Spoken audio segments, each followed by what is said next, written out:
Hi, I'm Emily Tidmarsh. I'm a part of a crew called Transcore, and we're throwing the party tonight. And I got involved with Transcore when I met a couple cool people at a bar 3 years ago, and they started doing these events. And this is our third tidal wave. So the first one was tidal wave, and then we did really big tidal wave last year.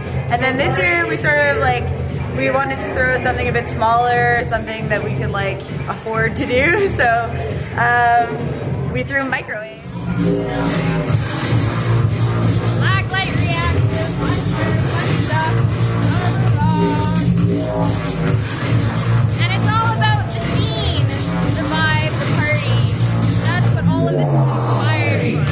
It's clothing made to dance in, have fun in, whatever you want to do with it. You can yoga in it, you can dance in it, you can belly dance in it, you can hang out at home in front of a mirror and wear it and say,